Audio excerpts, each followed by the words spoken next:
So we finally have, because the book hit today, including the audio version, Kristi Noem, in her own words, describing the murder of the 14-month-old puppy Cricket. We've condensed it into a 2-minute clip. Here it is. Cricket was a wire hair pointer, about 14 months old, and she had come to us from a home that had struggled with her aggressive personality. I was sure that she'd learn a lot going out with our older dogs that day. I was wrong. Within an hour of walking the first field, Cricket had blown past the group, gotten too far ahead. She'd flushed up birds that were out of range. She was out of her mind with excitement, chasing all those birds and having the time of her life. The only problem was there was no hunters nearby to shoot the birds that she was scaring up. I called her back to no avail. I hit her electronic collar to give her a quick tone to remind her to listen. I then hit the button to give her a warning vibration that told her to come back to me now. No response. The hunt was ruined, and I was livid. Some neighbors who recently purchased a puppy from us asked me to stop and to check on their pup on the way home. Suddenly, out of the corner of my eye, I caught a glimpse of Cricket launching herself out of the back end of the pickup and racing across the yard. All three of us chased Cricket around in circles, flailing after her while she systematically grabbed one chicken at a time, crunching it to death with one bite, and then dropping it to attack another. She was like a trained assassin. Eventually, I got my hand on her collar and she whipped around to bite me. There were bloodied bodies and feathers everywhere. When I got back into my truck, Cricket was sitting in the passenger seat, looking like she had just won the lottery, the picture of pure joy. I hated that dog. As I drove home, I realized that I had no choice. Cricket was untrainable, and after trying to bite me, dangerous to anybody that she came in contact with. A dog who bites is dangerous and unpredictable. Are you listening, Joe Biden? She was less than worthless to us as a hunting dog. At that moment, I realized I had to put her down. As I pulled into the driveway, I decided I had to deal with this problem myself. This was my dog, and it was my responsibility. And I would not ask somebody else to clean up my mess. I stopped the truck in the middle of the yard. I got out my gun, grabbed Cricket's leash, and I led her out into the pasture and down into the gravel pit. It was not a pleasant job, but it had to be done. There you have it, in her own words. So a few things about this, and the people in your audience who are dog lovers, I have a ton of them in my audience. I think they know where I'm coming from.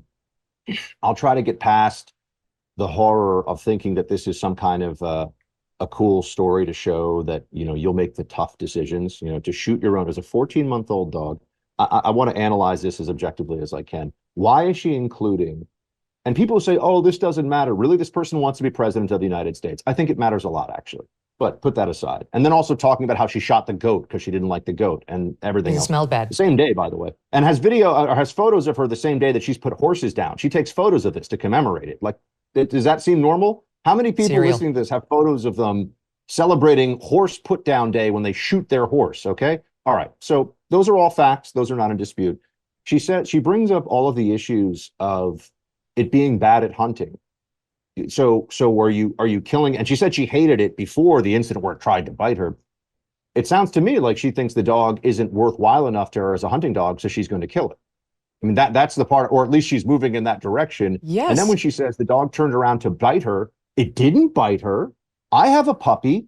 Puppies nip and are playful and get overexcited all the time. Somebody should look up the breed of dog that this is. It's not an 85-pound pit bull, okay? This is a little bird dog. It's like a mid-sized sporting dog.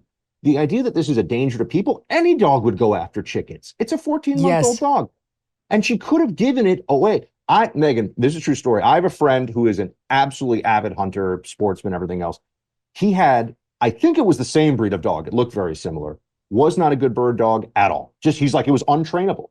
He loves his new bird dog so much he had it cloned, which is a whole other conversation. So he can have the same dog. So this guy's really into his bird dogs. This guy's really, you know what he did when he had a dog that he couldn't train? He said, I hired everybody. He found a single mom who was a family friend who had a little boy who wanted a dog. They love that dog. What is she doing? This whole thing about how she had to put the dog down, she had to go kill it. I don't know, maybe give it a day, maybe think about it. This dog had lived with her for 14 months, never bitten anybody before. One bite and she kills it. This is horrifying judgment in the act and horrifying judgment to tell the story. And I'm just going to say this. There are people who, unfortunately, and this always happens, if you ask anyone at the FBI, why aren't frauds reported more? You know why frauds aren't reported more? I mean, monetary frauds, because people are embarrassed that they were taken in by it. So the actual number of fraud that occurs, the monetary number, much bigger than what is officially reported, because nobody wants to say, oh yeah, like I sent the fake prince $10 million or, whatever. They'd probably tell them that, but I sent them 50 grand. Nobody wants to admit this. Kristi Noem fooled a lot of people, and she fooled a lot of great people from rural America, people from South Dakota, people who believed in her. And I understand that there's this sense, look, I voted for Mitt Romney in 2012. Nobody's perfect, right?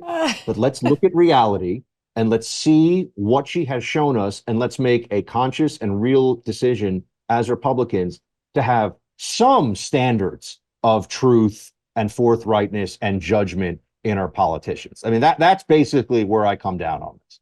Yes, I agree with all of that. I thought she was great too, I admit.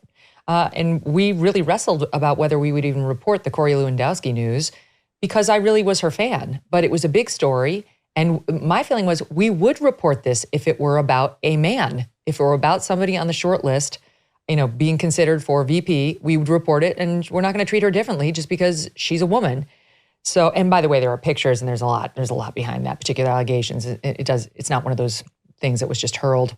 But there's a lot to digest in here, and I wanted to make a couple of comments as well. So she's upset because the dog scurried the birds around when there was no hunter nearby to shoot. He flushed up the birds, Cricket, out of range.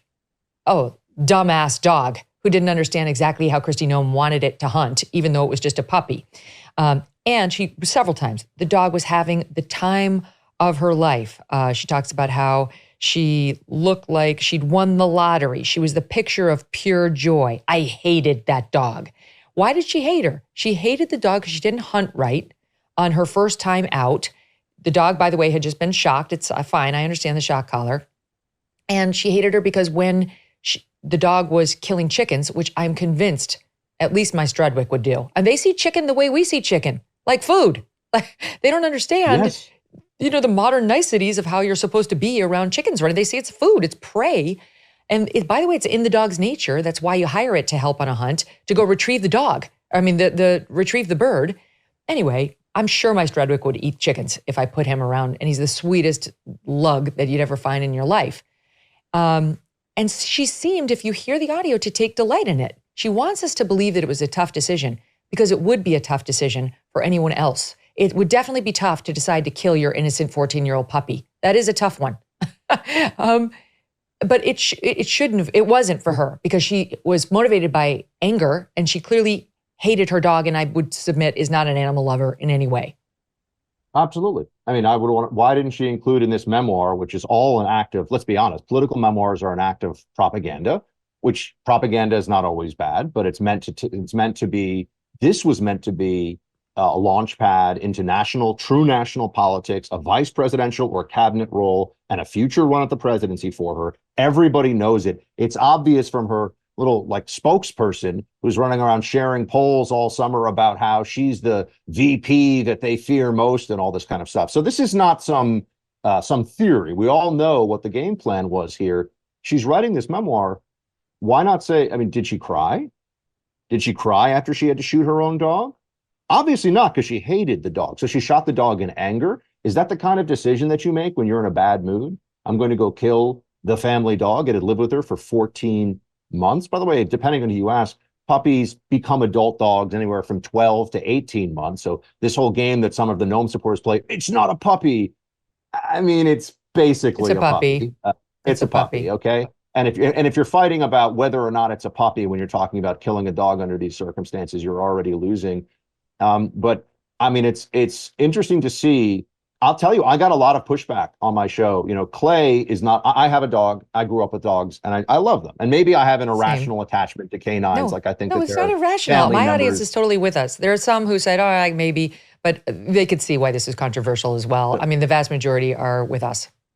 Clay, my co-host on our fabulous show, Clay tried to be he's not a dog guy. So he just took the perspective of, to share this story is such political malpractice that alone. I mean, to think that if you're going to win over suburban moms in Pennsylvania and Which Arizona, is the only reason you're being considered, by the way, that's the only reason you're being considered as VP. Correct. And the only thing here is to get married women voters in the suburbs to really go for Trump. Okay. That is your goal in life as VP. You had one job. And you're telling this story about, oh, yeah, on the ranch, we just handle the business ourselves. The whole thing, it was political malpractice. But Clay wasn't coming down on her as hard. I mean, I think it bothered him, but as hard on the shooting of the dog itself, because people say, well, she was doing the whole, it was a danger. And what about Old Yeller? I'm like, Old Yeller had rabies, everybody. He had rabies. It was a mercy. It was a mercy killing. Okay. No one's saying that when you and then people say, well, I put my dog down when it was 15. I'm like, yeah. It was a mercy after a long and wonderful 15. Life with your family. Everyone does. Why? I don't know, people, but there's such a desperation to defend her horrible conduct. I bring it up because with the North Korea thing, now it's fine. Now it's just people. She lost Clay. Now it's flat earther land. Now, if you don't see who we're dealing with here, do you know how many people have met? I mean, again, I worked in the CIA. I ran 2 presidential briefings. It was me, the president, running it for the CIA, vice president in the room. I have some idea of how this stuff goes. The number of people who have met with Kim Jong-un, who are American, who are senior level officials, I think you could count them maybe on 2 hands, maybe on 1. I mean, it is tiny. It would be. And what you're saying is the governor of South Dakota is not on the list, Buck? I mean, I think this is when she was a congresswoman too. I mean, yes. I haven't read the book yet, but I'm assuming you're a no-name congresswoman from South Dakota, and you think you're going to be like chilling out with Kim Jong-un and staring him down.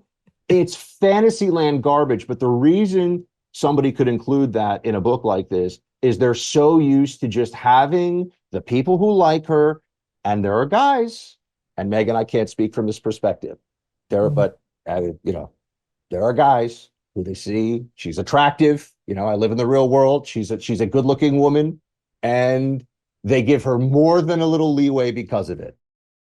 A recent survey found that 7 in 10 parents get an average of 3 hours of sleep a night in their baby's first year. Wow. Moms, you deserve quality sleep. And here's a solution: Cozy Earth. Discover the secret to better sleep with Cozy Earth's luxurious bedding products and get an exclusive Mother's Day offer just for you. Use the code Megyn, MEGYN, for 35% off at CozyEarth.com. Cozy Earth bedding products are crafted with temperature-regulating technology, adapting to your body's needs through all phases of motherhood. Worried about commitment? Enjoy a 100-night sleep trial and a 10-year warranty on all purchases. Built to last through the hardest days and longest nights of motherhood, this Mother's Day, treat mom to the luxury she deserves with Cozy Earth bedding and sleepwear, and prioritize self-care and sleep health.